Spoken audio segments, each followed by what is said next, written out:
Welcome to Choice Classic Radio. Like us on Facebook, subscribe to us on YouTube, and help keep this show alive by donating at choiceclassicradio.com. For more of your favorite old-time radio shows, join us on our companion podcast, Choice Classic Radio Detectives, where we bring to you tales from the greatest detective shows the golden age of radio had to offer. And now, with 926 episodes from 1934 to 1955, we bring to you Lux Radio Theater. Hollywood, California, Monday, May 24th.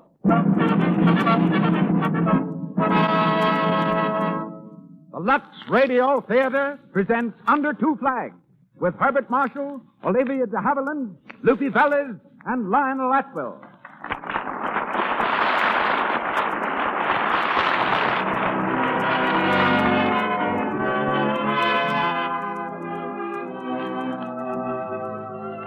Lux presents Hollywood. Under Two Flags comes to you through the courtesy of the makers of Lux Flakes. May we thank you for supporting the Lux Radio Theater through your regular use of Lux. Tonight, our stars are Herbert Marshall, Olivia de Havilland, Lupe Velez, and Lionel Atwill. Our guest, Miss Fanchon, of the famous team of Fanchon and Marco, now Hollywood's first major studio woman producer, and Louis Van den Ecker, former sergeants in the French Foreign Legion. Our producer, Cecil B. DeMille. Our conductor, Louis Silvers. So do we welcome you to another hour in Hollywood.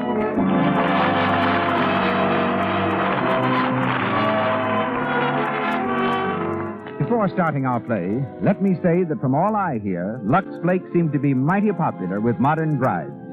They're not going to risk dishpan hands if they can help it. They know that we men don't like red, rough hands. Such a hand feels coarse and unpleasant, makes a man wince inside, though naturally he tries not to show it. Mrs. John McGuire, who was married this year, puts it very well when she says, "Maybe men respect them, but believe me, they don't admire dishpan hands. I'm not going to have them, thanks to Lux." As Mrs. McGuire knows, Lux guards against dishpan hands. It has no harmful alkali to dry and roughen the skin. You'll find it speeds up dishwashing, too. I turn the microphone over now to Hollywood's celebrated producer and starfinder. Ladies and gentlemen, Mr. Cecil B. DeMille.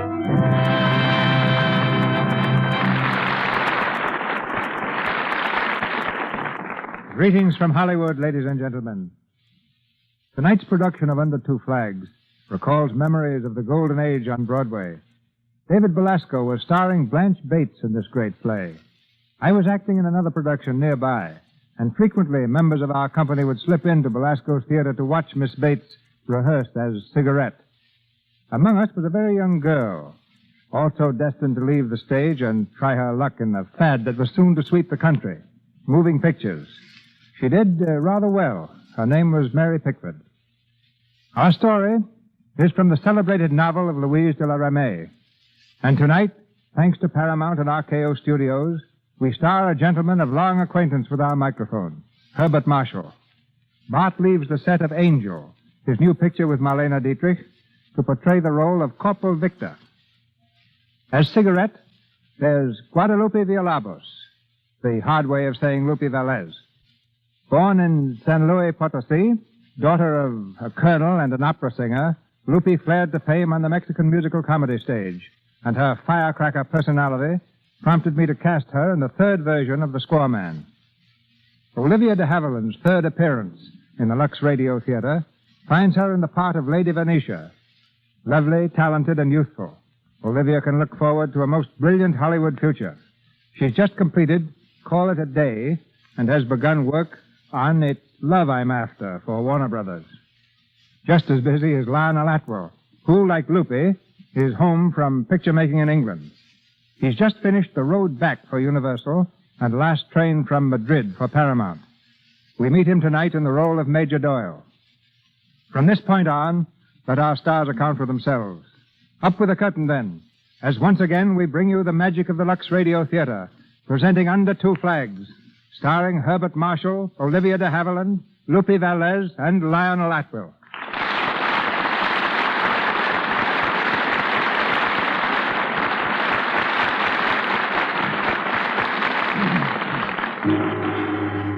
Algiers.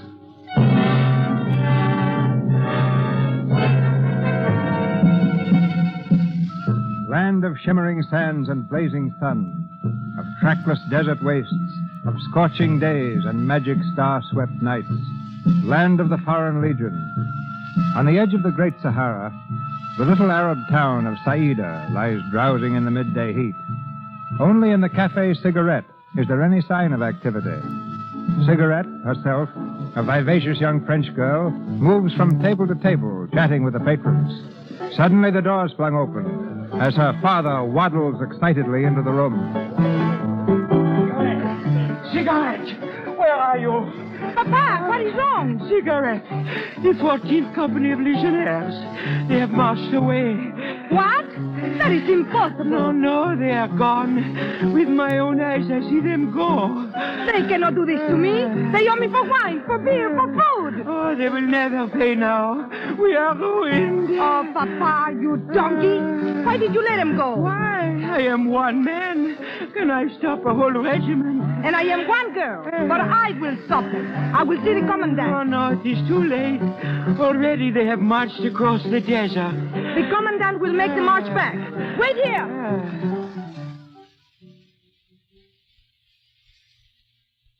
I tell you, I will see the commandant. I will. I'm sorry, little one, but Major Doyle is busy. Get out of my way. Here, what's this? Oh, hello, Cigarette. Hello. This fool here would not let me speak with you. It's all right, orderly. Well, it's nice to see you. Thank you, Monsieur le Commandant. So you robbed me, eh? You ruined my father, my cafe. Oh, you pig! Easy there, easy. What's all this about? Look at this bill. What you fine legionnaires saw me. And what do, huh? You march him away. Now I never get my money. Oh, never. There, now, Cigarette, I wouldn't do anything to hurt you. I never gave you a thought. No, you never do. Well, what can I do about it now? The company's gone. You can order them back. Call them back? Mm-hmm. But I can't countermount an order. But, Commandant, for me? For cigarette? No. No? No. Ooh, what a great big no. And yet you say you love me. And when I ask you such a little thing like this, you say no. Now, look here. Have I ever refused you anything in reason? Mm-mm. You always been very, very kind. Yes, and too blasted patient. Now, I've waited a long time for you, Cigarette. Ah, but you will soon be a colonel. Yes, you said major when I was a captain. Did I? I never know how to take you. Now, do you love me or don't you? So very, very much. And when you're a colonel, I shall love you so much more and... And, what? Now you will bring the men back for me, yes? And when they come back, I will kill you, Like that. Oh, Cigarette. Goodbye, Commandant. No, come back here, come. Little devil. Orderly. Commandant? Orderly. Tell the adjutant to send a messenger out to the 14th Company and order them back to barracks. Order them. Didn't you hear? Jump.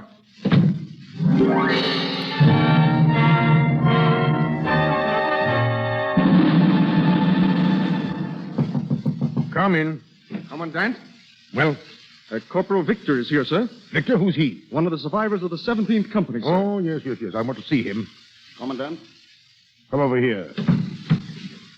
Your name, Victor? Yes, sir. 17th Company. How many have you left? 8, sir. It was a surprise attack by C.D. Ben Yusuf. Yes, I know that. You're lucky any of you came out alive. Yes, sir. Corporal Victor, your company was on its way here to Saida. You were carrying food for Colonel Farrell's mess. Yes, sir. Well, where is it? We haven't got it, sir. Arabs take it? No, sir. I gave it to the men. What?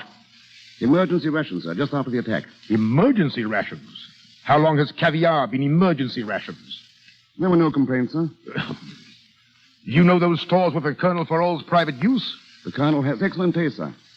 I might add that his wine is also up to the mark. I see.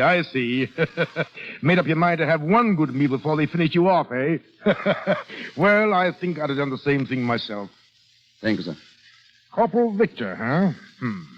Any military service before you joined the Legion? Yes, sir. British Army, of course. Yeah. How long in the Legion? First year of my second enlistment, sir. Good. I'll get you transferred to my battalion. It's the best battalion. I like to have the best men. I like to be under the best commander. That'll do, Corporal. That'll do. Yes, sir. Oh, if I might make a request, sir. Well? There's another survivor, Legionnaire Rake. I'd like to have him transferred with me, sir. Rake, eh? Friend of yours? A very old friend, sir. He's been with me. We've been friends for years. I'll arrange it. Thank you, sir.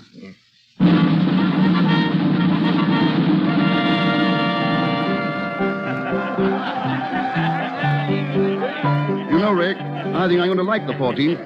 They're a jolly bunch.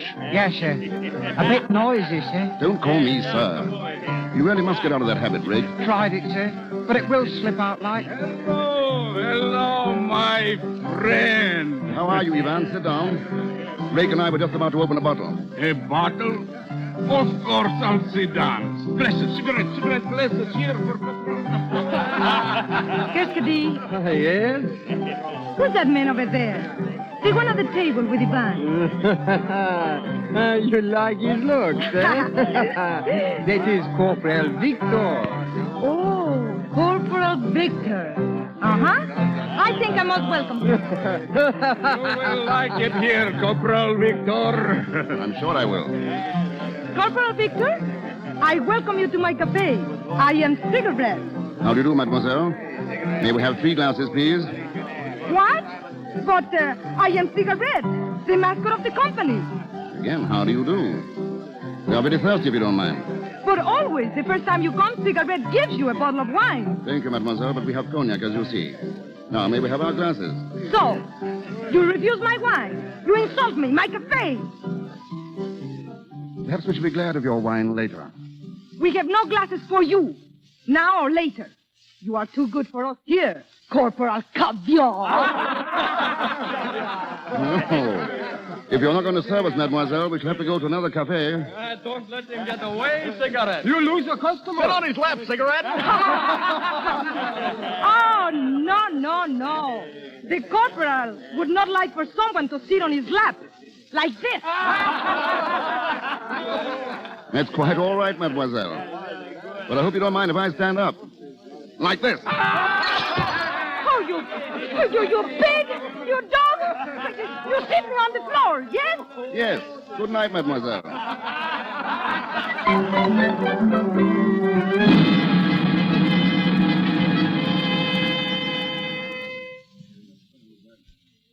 One hour a day for rest and recreation, and we've got to spend it here in the bar. Well, get off my bunk, Ivan.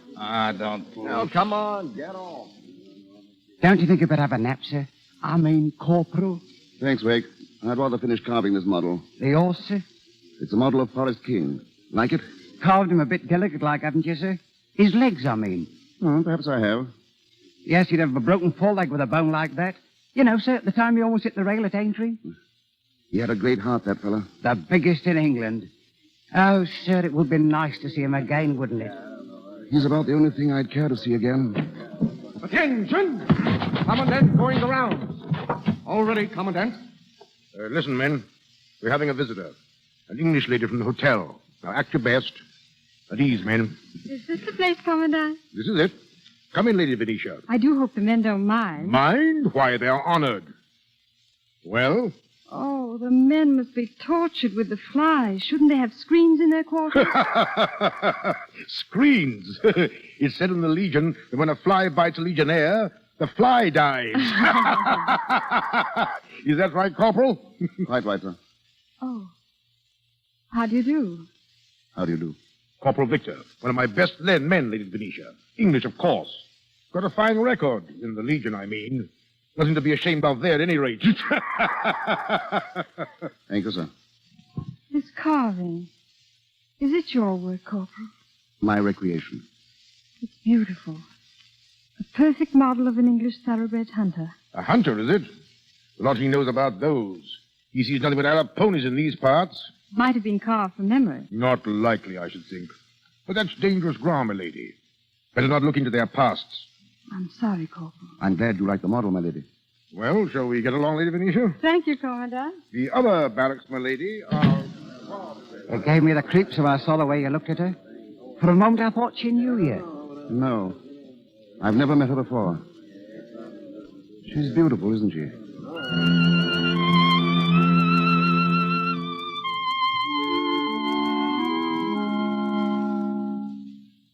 So it isn't corporal anymore.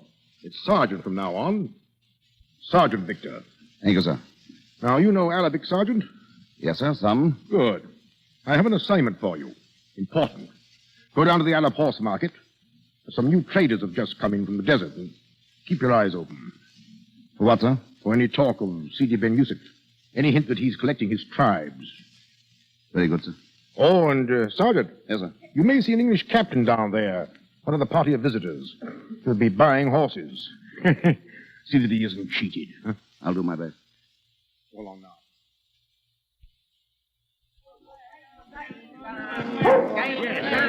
I know, I'll take that horse here and show me some more like it. Did you see that, sir? Yes, our English friend has bought the same horse 4 times. Those Arabs are shrewd traders, Wake. Shrewd, sir. They're downright thieves. That girl over there, you know, Cigarette. She seems to be helping him to buy. Not helping him, Rick.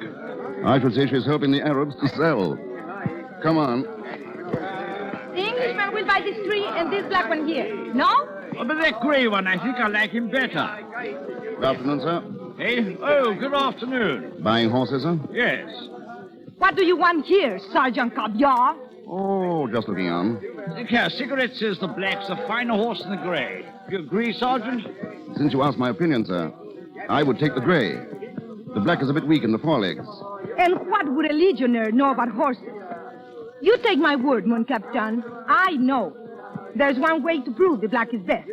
I will ride him, and the Arab boy shall ride the gray. We will race. Good idea. Excellent. That'll show. It is a good idea, sir. But with your permission, I'll ride the gray. You see, the Arab boy might be inclined to think that someone wants you to buy the black. What? Oh, I see. Yes, splendid, Sergeant, splendid. Look here, my dear, you don't mind if the sergeant rides against you, do you? No. It will be a pleasure to beat him. Well, forget that. Look here, I see you too. You know, you ought to bet on this. Let's say a bottle of wine to a kiss, what? As the lady likes, sir? Oui, I bet. Even though it would kill me to pay. It's all right, mademoiselle. If you don't care to pay, it will be the horse who will win. We could compromise and allow you to kiss him. Oh, you, I pay no one. I say, look out, she's riding off. You made her jolly angry, Sergeant. Cigarette! I didn't mean to. Come back. After her, Sergeant. Cigarette, wait. There he goes, and I'll bet he catch her. He will that, sir.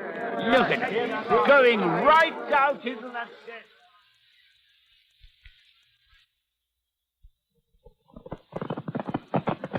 Cigarette, stop. Pull up. No. You've got to let me explain. No. If you don't stop, I'll have to lift you off your horse. Let me alone. Put me down. I will when I've spoken my piece. Look out, I'm falling.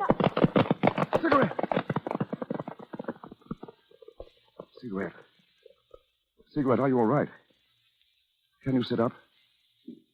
Cigarette, look at me. You fool. Why don't you leave horses alone if you can ride? Do you want to kill me?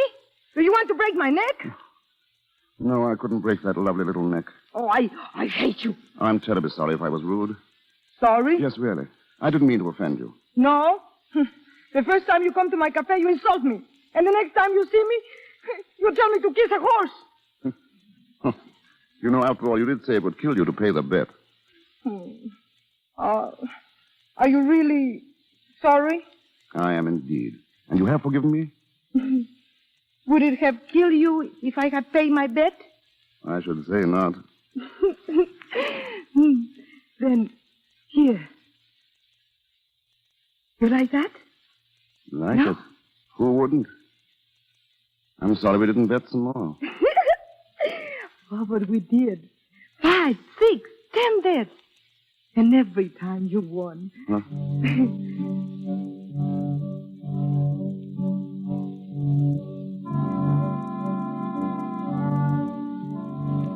What are you thinking about? What? Oh, nothing much. Just watching the sunset? I have been watching it too. But I have been thinking. What about? Oh, about you. I did not know I could hate a man so much and fall in love with him so quick. Oh, what a strange little creature you are, Cigarette. Now we've got to go. Come on. It will be a long walk without the horses. Shall I carry you? Oh, no. This isn't the first time I walk in the desert. Many a times I march with the Legion. Yes. You told me you were the mascot. That night at the cafe? Even though you did not look at me then, I knew that you liked me. And I like you too. And tonight you will come again. And I will fix a little table so nice for you in the alcove. Then I think we will bet some more. You will come, yes? My dear Cigarette, that's an invitation no soldier could refuse.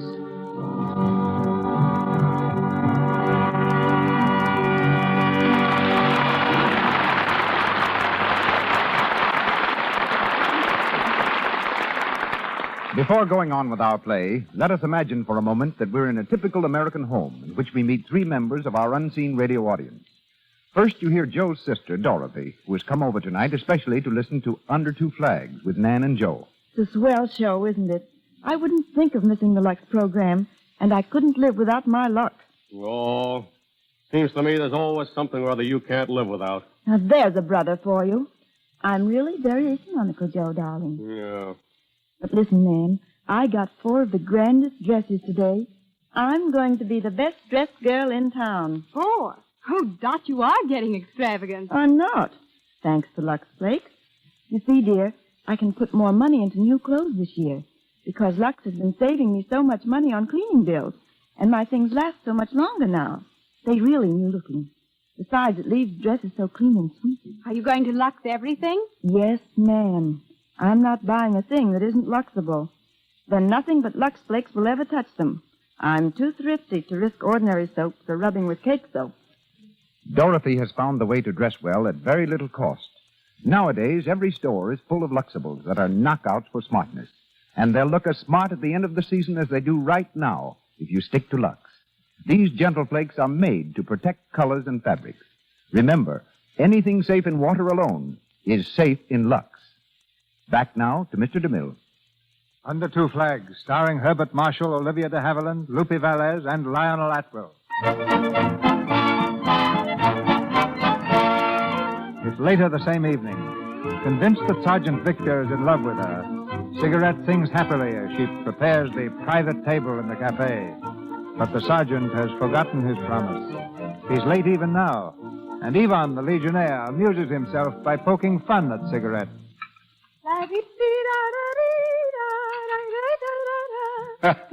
So it is the sergeant now, eh? You're in love with him. In love? Oh, I hate him. Of course. Maybe that's why you make up a nice table here, because you hate him. He is not coming here. No. You can be sure of that. What do you mean? I know he's not coming. And you know why? Why? Because there is a ball up in the English hotel. He's gone up there. Ah! Oh, you're a fool, bad. Legionnaires are not permitted at the hotel. No. But he has gone there. I saw him. And I bet you he does not come here. All right, I bet you. Ah! So you were expecting him.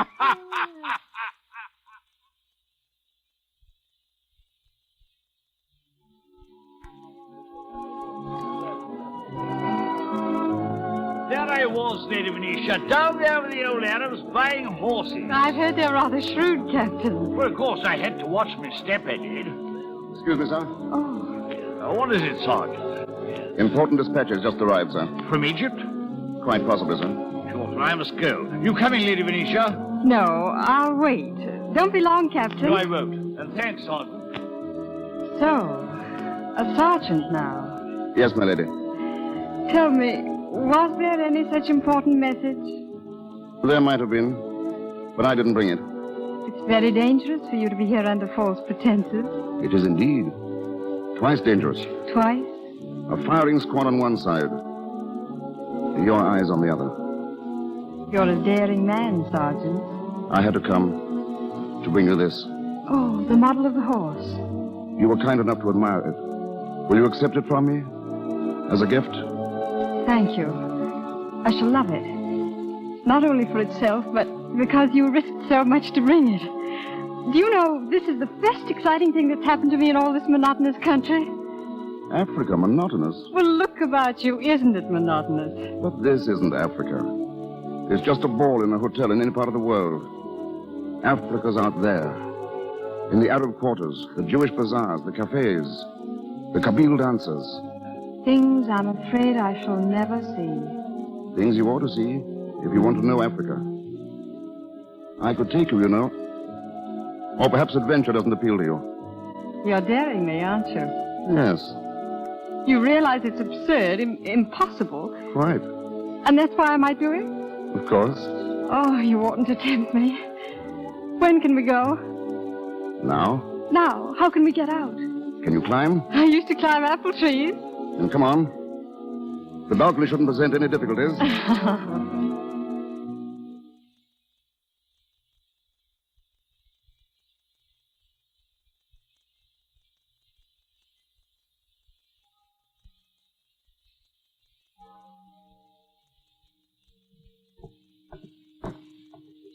Quiet. It's very late, Sergeant. You've probably been missed. Oh, what a pity Cinderella has to go home. We'd better say goodnight out here. Thank you for showing me Africa. It's been thrilling. You didn't think that was Africa, did you? But you said it was. Did I? No. The real Africa's out there, in the desert.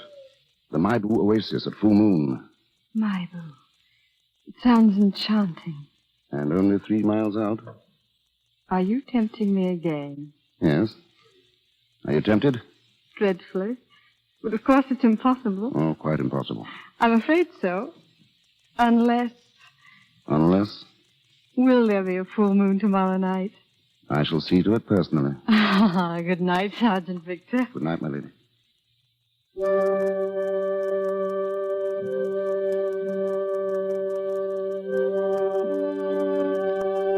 Oh, you came out here after all. Didn't you know I would? And after you ordered the moon especially for me? There it is. Shall we sit down? You were going to show me the rest of Africa. It's all around you, my lady. The desert, the oasis, these ruins here. How silent, how grave, and how incredibly old it all is. Yes. That's Africa. This place must have a story. 1,000 stories. Shall I tell you one of them? I'd much rather hear another. Your own. My story's much too long, much too dull to tell you. Not dull, I'm sure. No, perhaps not dull. And it hasn't seemed long. Till now.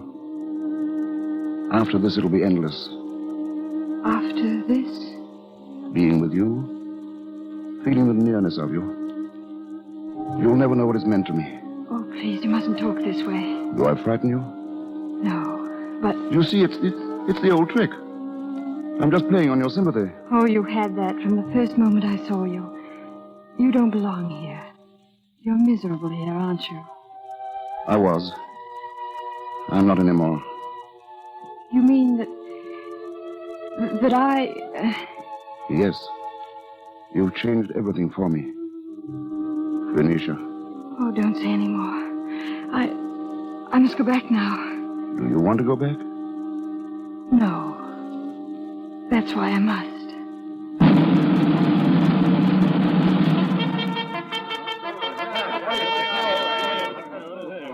Oh, what's up? What's the matter? How do I know? Am I the commandant? Fall in, you men. Fall in. It's an attack. I heard the commandant say so. Sidi Ben Yusuf's tribes, they have attacked Ain Sufra. Commandant? Men, we just received marching orders. Ain Sufra's been attacked. Be ready to move in an hour. Full packs. That's all. Company dismissed. Sergeant Victor! Sergeant Victor! What is it, Rick? Sir, I've been looking for you. I've just seen Lord Seraph. Lord Seraph. Yes, sir. He's just arrived, sir. Gone up to the hoteliers. He mustn't see me. Oh, he'd know you, sir. He'd recognize you, sure. And, sir, remember that lady who came to the barracks that day? Lady Venetia? Yes. She's his niece, sir. His niece?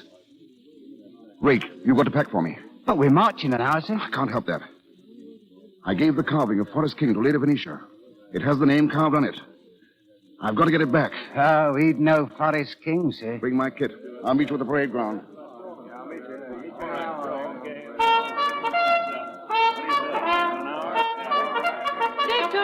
Victor! Wait! Oh, hello, cigarette. Oh, Victor. Where have you been? 2 nights I waited for you, and you did not come. Why? I'm sorry, cigarette, but I couldn't. Was it the commandant's orders? He gave you some special duty? No, I was detained. Oh. Forgive me, cigarette, but I must go now. You would leave me and not even say goodbye? No, I was coming to say goodbye before I left. Believe me. Goodbye? Is that all you were going to say to me? Please, you must forgive me. I've got to go.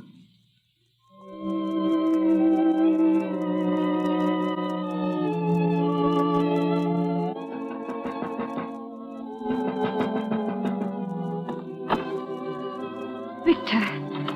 Venetia, I climbed the balcony. I hope no one saw me. Oh, thank heaven you've come. If you hadn't, I should have gone to you. I couldn't let you go without seeing you. Venetia, there's something I'm going to ask you. You're going to think it very odd of me, but really it's important. It's the model of the horse. I've come to ask you to give it back to me. But why? It's mine. I love it. I can't explain, but I must have it. Will you give it to me, please? Well, of course I will. It's in the other room. But you must let me have it again when you come back. But you won't be here when I return. You will be in England. No. I shall be here, Victor. I can't leave you, ever. But, Venetia... Oh, no, don't speak. I've thought it all out. I know nothing of you except yourself, but that's all I need to know. Venetia, dear, do you realize what you're saying? It's madness. Oh, no, when 2 people love each other like this and part, that's madness. And you won't always be a legionnaire. Someday your service will end. It will never end. I can never go back to England. I'd only be exchanging my service here for a prison cell. I don't believe it.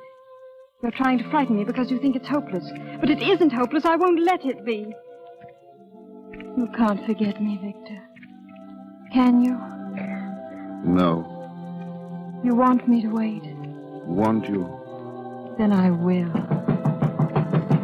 May I come in? Who's that? Don't go. It's only my uncle. No, I can't see him. I shall be here when you come back. I love you, Victor. Goodbye, darling. Goodbye, Venetia.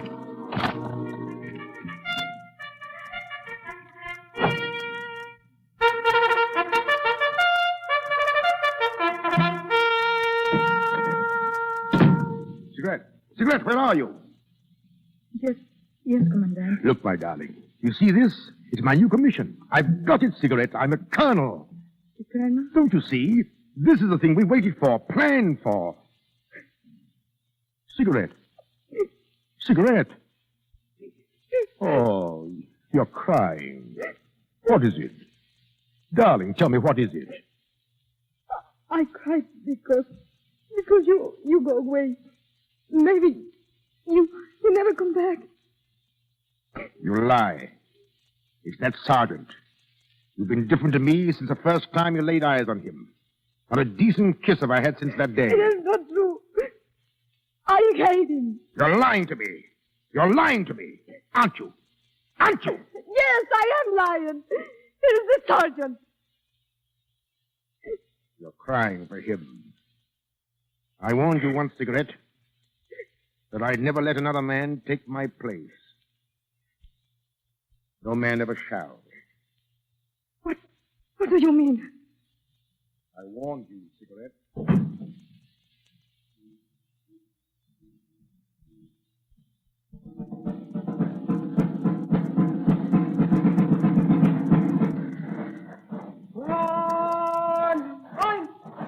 Commandant, you want to see me, son? Yes. Yes, Sergeant Victor. I've got a little special detail work for you. Very good, sir. You'll pick up 20 men, cut across the desert, due north towards Iron Sifra. Hold a position 15 kilometers this side of the fort. Excuse me, sir, I don't quite understand. You said 20 men, due north across the desert? Well? That's right through the heart of the Arab forces, sir. I know that. We'll never make it, sir. You have your orders. But with only 20 men. You have your orders. It's certain death for all of us. I suppose you know that. Death is part of every soldier's equipment, Sergeant Victor. Pick your men and leave at once. If you don't mind, sir, I'd like to ask for volunteers. Do what you want. Yes, sir. Thank you, sir.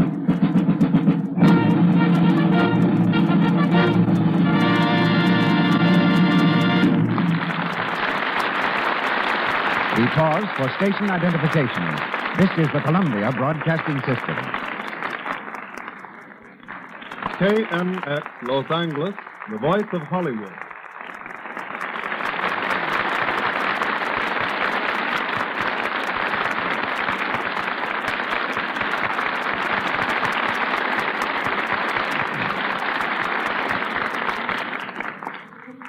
Before we resume Under Two Flags, I am privileged to introduce a soldier who served under 3 national banners, the Belgian, French, and Polish. He spent 7 years in the French Foreign Legion, campaigning in Algeria, Morocco, Indochina, and the Sahara, rising to the rank of sergeant. In the World War, he became a lieutenant, was severely wounded, underwent 23 operations, and received several decorations, including knighthood in the French Legion of Honor. In recent years, he's been a military technical advisor in Hollywood. He worked for me on The Crusades, and most recently on Paul Muni's picture, The Life of Émile Zola. Ladies and gentlemen, a true soldier of fortune, Lieutenant Louis Vandenecker.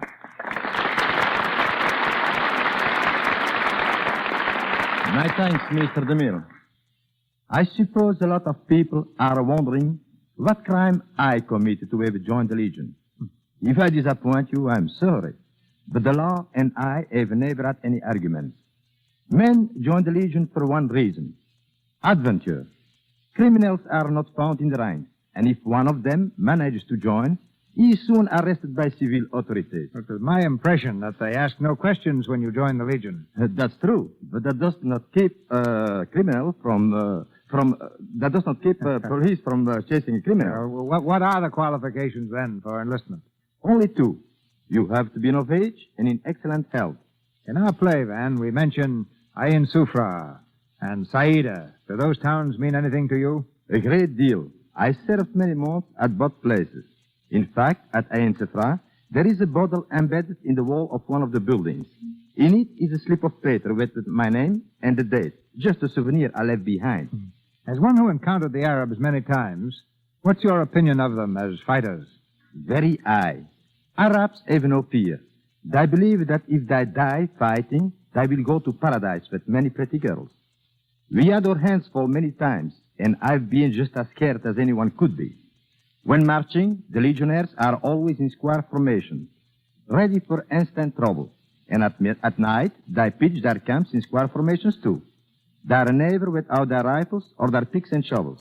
No, they're overcoats, judging from what I've seen. Why overcoats in the desert? Because the coat acts on the same order as a thermos bottle. It keeps the heat out. Well, after 7 years in their ranks, then, what's your most vivid memory of the Legion? Their wonderful spirit of comradeship. They will not only risk their lives to save a wounded comrade, but there is case after case of as many as 6 men going to their death trying to recover the body of a dead comrade, rather than let it fall in the enemy's hands. In the Legion are men of every race, color, and religion under the sun, men of every profession, living together, fighting together as brothers. If the world wants an example of brotherhood to follow, let the world look to the French Foreign Legion. Thank you, soldier.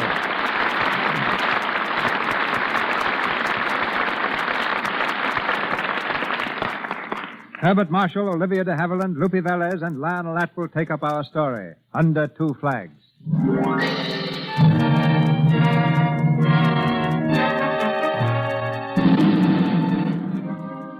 1 week has passed.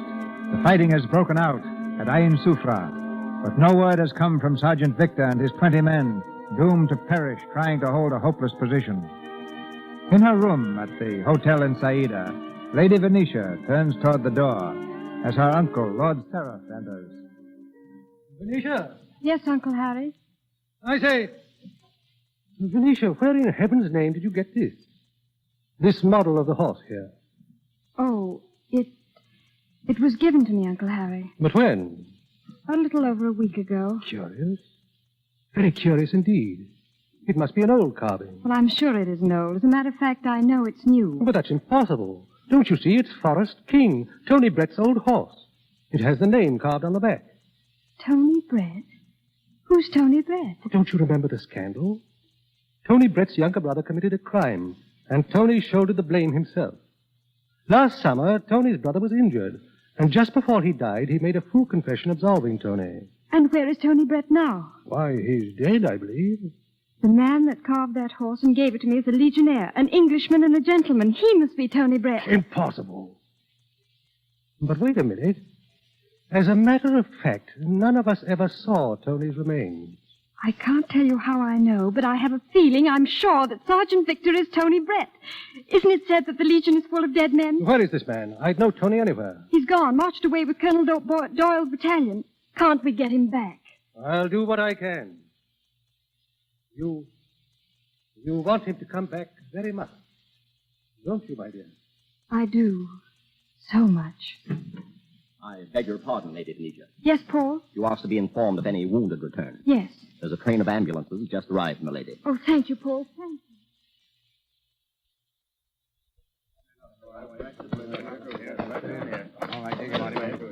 you. Easy there. Handle him easy. Oh, Pharaoh, you're hurt bad, huh? Sweetheart, it's good to see you. Oh. Here, water. Water, my Pharaoh. Excuse me. Is there anything I can do? Oh, you. I'd like to help if I could.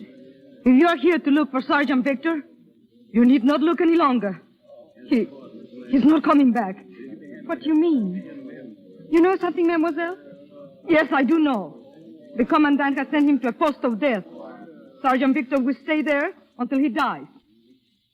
Is this true? Yes, it is true. I know from the wounded. Now you can go back to your own country. You will never see him again.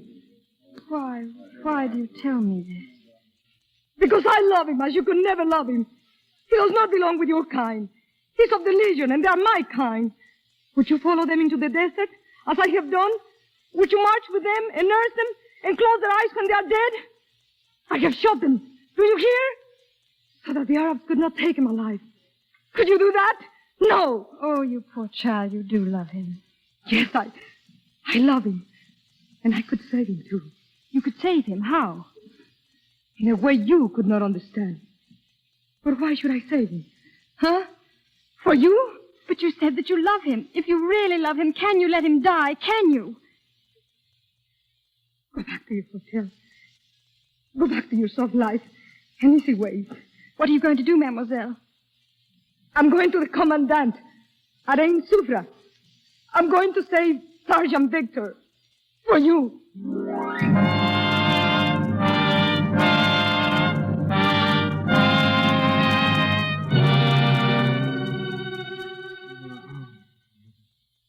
Here, man. There's not much water. Go easy on it. Sergeant, how long are we going to be here? How long do we have to wait for help in this filthy hole? Easy, Baron. I can't stand it much longer, I tell you. I can't stand it. Quiet. They're out there, waiting for us. Waiting for us to show ourselves. Waiting for us to go mad. Shut up. Sorry I had to do that, Baron. There were only 8 men here, 8 out of 20. We'll need our wits to get out of this. It's this blasted silence that's got me. The Arabs are out there all right. Why don't they attack? A wall 10 feet high between us and 1,000 Arabs. They could kill us both like that. Let them wait. The longer they wait, the more chance for the relief to come. Sure, if it ever does. We were put out here to hold this position. We're going to do it. We can't if they attack us. They'll swarm over us like flies. Quiet, I tell you. He's right, sir. We'd never hold out against another attack. We're too few. It's time we're working against now. Anything might happen if we had time. Time. I might be able to get some. Until dawn, anyway. How, sir? If I could borrow the robes from one of those dead Arabs outside, I might be able to sneak into Sidi Ben Yusuf's camp. What? Pay the sheikh a little visit. You're mad, sir. Why, they'd carve you to ribbons. They'll do that anyway, Rake. I'm not too particular about where I die. And it's worth a chance.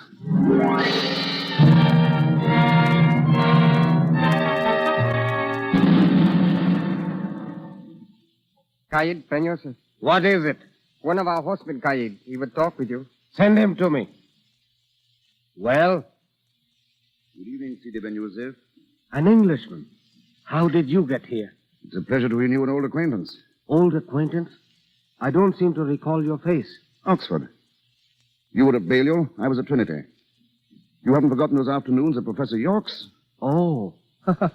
Dear old Professor York. Oh, how well I remember. This is amazing.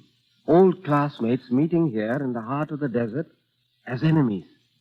Why have you paid me this most unusual visit? To save my life. And possibly save yours. Really? A wise man is he who makes peace in time. Peace? Recently, a British commissioner arrived in Cider, as your spies no doubt have already advised you. Does that affect me, my friend? I make war on the French. You know best, of course. But if you are caught here, with the British troops behind you, it'll be a little awkward, won't it? British troops in French territory? That is utterly impossible. The secret was well kept. Are you naive enough to think that I believe you? You have scouts, I suppose? Send them out. Learn for yourself. Well? I shall send them. If what you have told me is true, I shall be indebted to you for the rest of my life. If not, you will die, my friend. In a few hours, we shall know. A few hours? By dawn. Dawn. Thank you.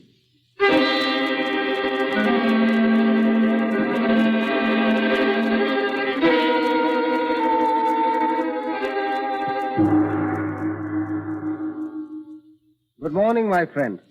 I trust you slept well.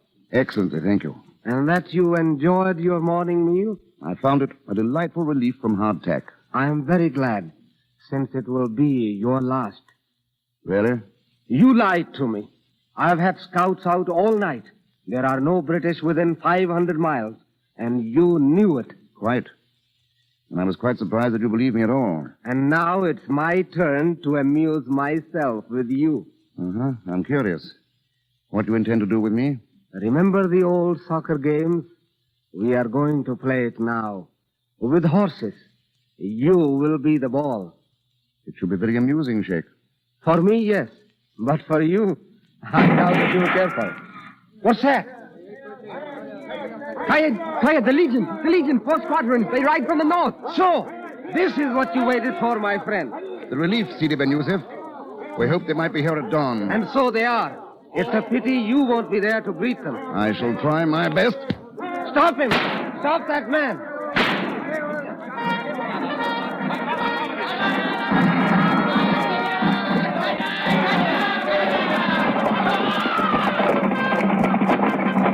Commandant, the men in the fort. Never mind them now.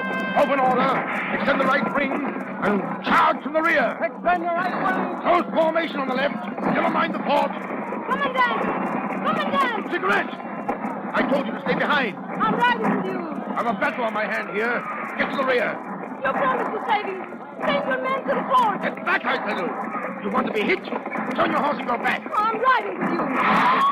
Move. You said you saved him. Give us the bird. Turn your men. Turn them all. Cigarette! Are you hit? Cigarette!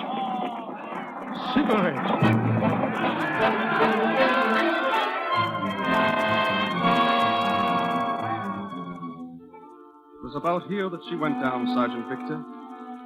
Why did she do it? The commandant tried to make her stay behind, but she wouldn't. We saw her fall and we... Look, sir. There she is. She's lying over there. Call some men from the fort, quick. Yes.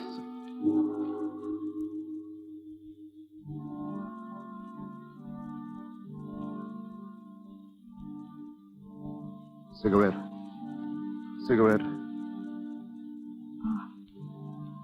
Oh, Victor. You're safe. Let me lift you up. No higher. I have seen so many men die. I know what this is. You can't do anything. There is something I must say. Yes, cigarette. She said, an English lady, if I love you, I would save you. Tell her I'll try. I will tell her. Is the pain very bad? It's nothing. With your arms about me. It's so funny. When I waited for you, you did not come. Now you have come. And I must go away. You will remember that day in the desert? I will always remember. Victor, shall we bet just once more? Cigarette.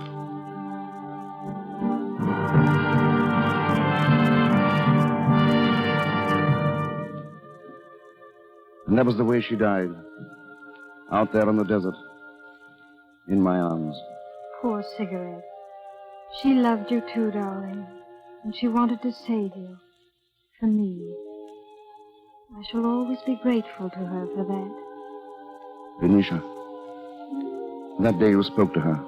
Did you tell her who I am? No, darling. I'm glad now. She said that you were her kind.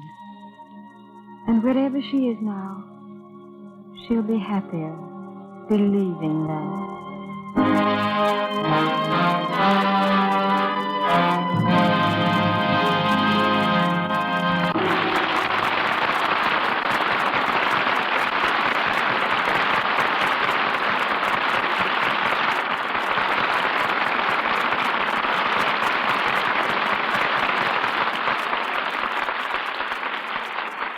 With the falling of the curtain on Under Two Flags comes a promise from our stars to return to us before this hour is over. Standing beside me now is a woman known to theatergoers for many years. First as a dancer, then as producer of the famous Fanchon and Marco stage shows. From among her performers have risen such stars as Myrna Loy, Janet Gaynor, Lida Roberti, Martha Ray, and Mary Lewis. Her career reached a new high a few days ago when Paramount released Turn Off the Moon with Eleanor Whitney, Johnny Downs, and Charles Ruggles. It was produced by our guest and goes down in picture history as the first film ever produced by a woman at a major studio. Ladies and gentlemen, Miss Fanchon.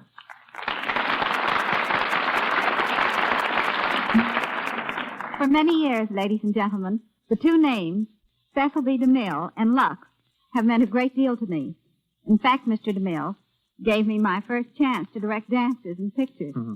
Miss Fanchon staged The Candy Ball for me in a film called The Golden Bed back in 1925. But she didn't continue in pictures very long. Didn't you like them, or didn't you like DeMille?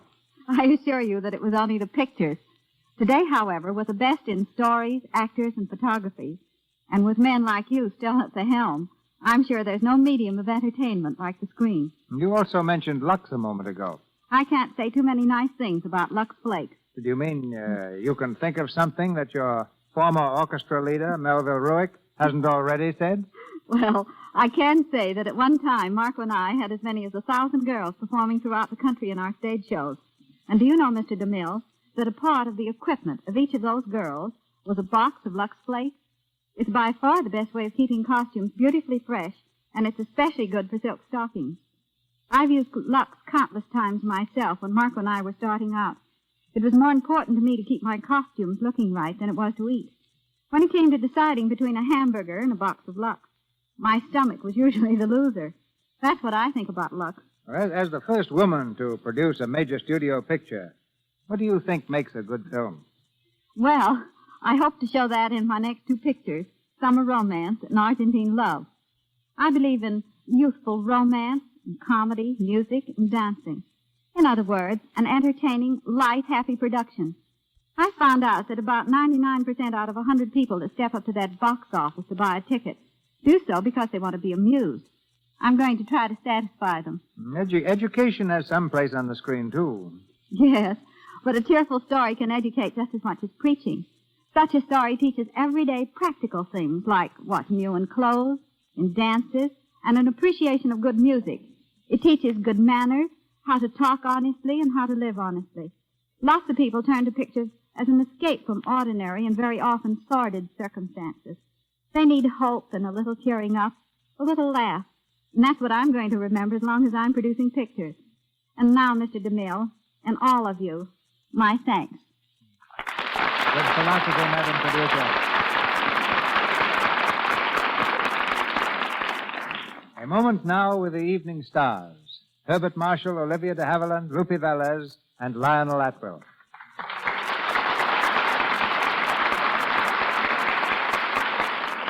Again, my gratitude, CB, for inviting me back to the Lux Radio Theater. And mine, too.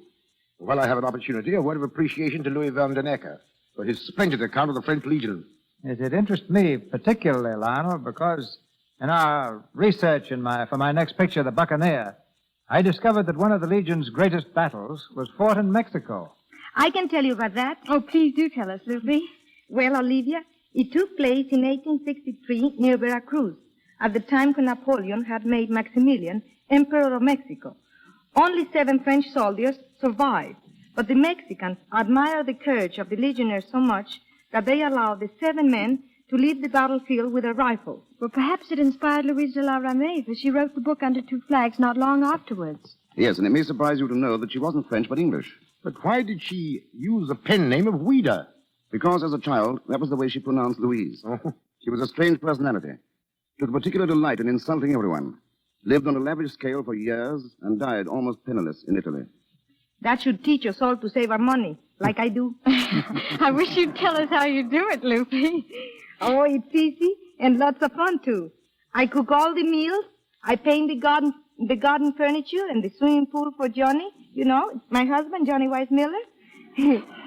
And I don't let anybody put anything over me. I'm Mexican, all right, but somewhere I think maybe there was a Scotchman. Excelente. I'm pretty good now, Mr. DeMille. Excelente. Well, CB, the clock moves around.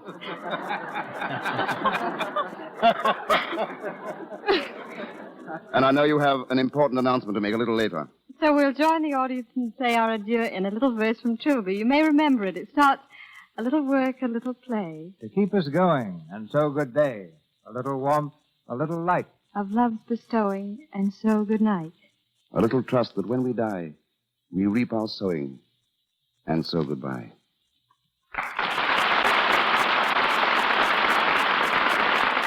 Mr. Marshall, Mr. Haviland, Miss Velez, Miss Rattle, our thanks. The dramatic treat in store for us next Monday night will be revealed in just a moment by Mr. DeMille. This is your announcer, ladies and gentlemen, Melville Ruick. Assisting our stars tonight were Lionel Pape as Captain Mingis, Kenneth Hunter as Lord Seraph, Leonard Mudie as Rake, Michael Visseroff as Ivan, Lal Chand Mehra as Sidi Ben Yusuf, James Eagles as Kashkadi, Lou Merrill as Pierre, Frank Nelson as Baron, David Kerman as Officer, Warren McCullum as Griffon, Ross Forrester as Ferrol, Harold Daniels as Adjutant, and Charles Emerson as a Doctor. Mr. Marshall appeared through courtesy of Paramount and RKO Studios. Mr. Haviland, Warner Brothers. Mr. DeMille, Paramount.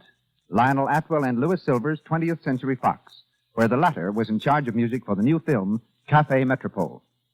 May I remind you now that next week will be National Cotton Week. All over the country, leading stores are featuring smart cottons attractively priced. Stop at your favorite store to see these exciting new clothes. A multitude of glamorous luxables to choose from. Smart stores everywhere are recommending the Easy Lux Way, which banishes wardrobe worry. Back now to Mr. DeMille. A year ago at this time, I was up to my boot tops in preparation for my 63rd picture. In the marching panorama of events from 1865 to 1875, I hope to show the character of a group of great Americans, their mighty courage, and resounding struggles to open the western frontier to civilization. The picture is The Plainsman, and it makes me happy to announce that next Monday night, The Plainsman comes to you for the first time on the air in the Lux Radio Theater. heard in the roles of Wild Bill Hickok and Calamity Jane, will be the stars who contributed so much to the success of the picture, Gary Cooper and Jean Arthur.